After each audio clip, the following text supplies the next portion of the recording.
Okay, we're going to have a look at a little 5E3 amp. Thing originally came to me from a guy from eBay. It was a 5E3, but he had, DC heaters, and he had a bias thing that you could adjust the bias at the back. It's all pretty funky. Not quite sure why there's a toroidal on it, but there is.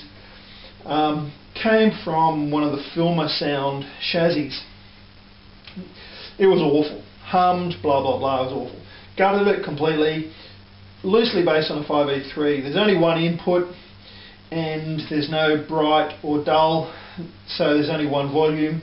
Both of those, that circuit then go into the one side of a V1. The second side's not used, into the phase inverter, and off we go. So after the one side of the 12AX7, it's completely 5E3 until the rectifier, for God only knows whatever reason, there's no centre tap on the high voltage of the tranny. I suspect it was for a silicon rectifier instead of a tube. So I had to get a centre tap with some diodes, but seems to work pretty nicely. There's a Bromar 12AX7 at the moment in V1, a Raython 12AT in V2, two Mullard 6V6s from US, and an Australian Mullard 5Y3, 8 ohms out. Haven't used the 16 ohm winding. Cab is a field design, ported at the bottom. It's got a JBL, I think it's an E120, buckets of bottom end in it. As you know, the 5E3s go from 0 to flat out to hyper flat out in a couple of turns, a couple of notches on the dial. If you want cleans, it's probably not your amp because there's not a great deal of volume control. But if you want some saturation, happy days. This is your tone machine, and it's tiny. From here to here, it's probably 33, 34 centimeters or so. It's only that wide at the back, and it's that high. Beautiful little machine. Guitar is this is an old 72 Les Paul recording. Gibson Bucker here. I can't remember if it's a Duncan or a Damasio here. I put in some funky switch 20 years ago. I think it is going parallel or series with the humbuckers through the switch here, but to be honest I can't remember. And an old Telecaster 60 something or other pickup in here. Hums like a bastard. I hate it. Rarely use it. But there you go. Strings are pretty old. They're probably, embarrassingly old, so it won't be a super crisp sound, but you'll get an idea. So we'll wind the volume and the tone up at various points and we'll show you what you can do. Okay, we'll start off in tone about halfway, run the volume up to, and the guitar will all be all flat out, and run this up to a quarter, show you what we got.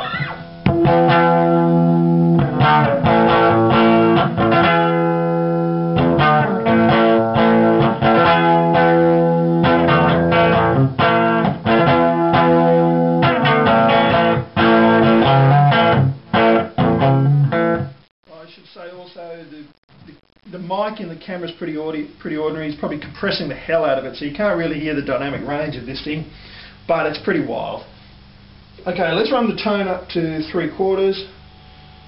Let's make it bark a bit.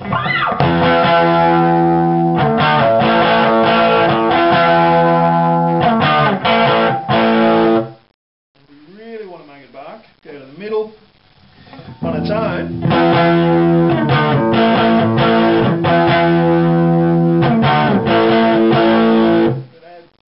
Switch that was.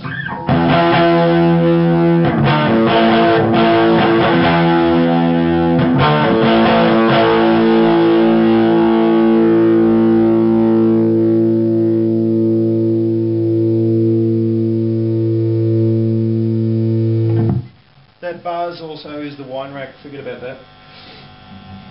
Go back to the bridge. Let's wind the tone just about to flat tap. It doesn't oscillate at flat out, but I never really run it at flat out, just in case. Alright.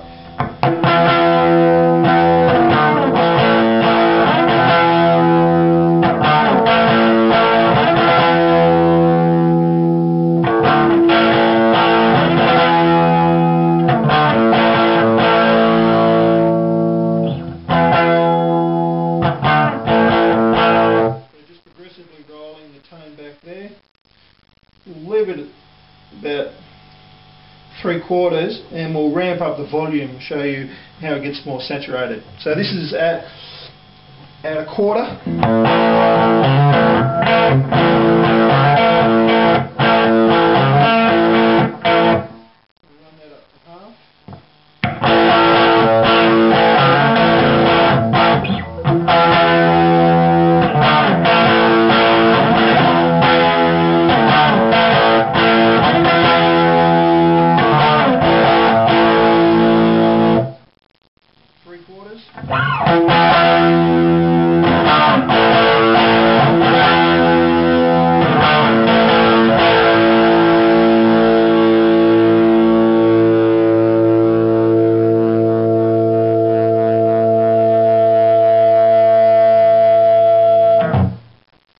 No volume increase from probably 1/4 right up, but saturates a lot more and a lot more overtones.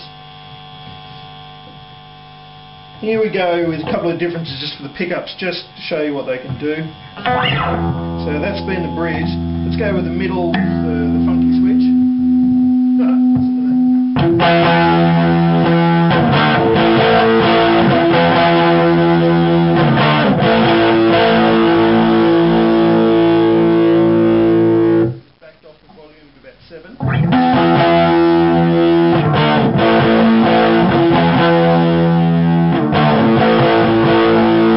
Essentially the same volume, but tames it quite a bit.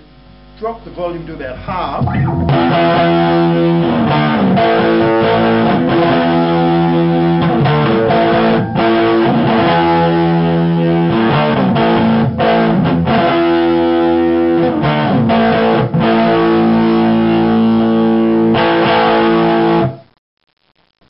So there you go.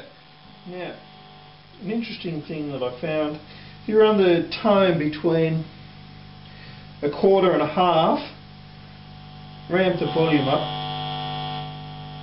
So that's at about 8ish, I guess, volume or so, maybe 9.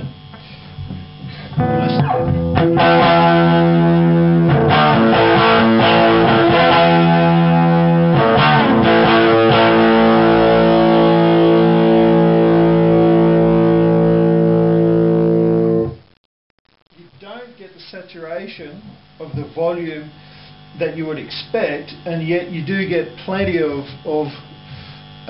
volume overall. So the tone almost acts like another volume control. Lots of fun. So there you go. Dig out an old amp, gut it, whip yourself up a 5E3 and knock yourself out.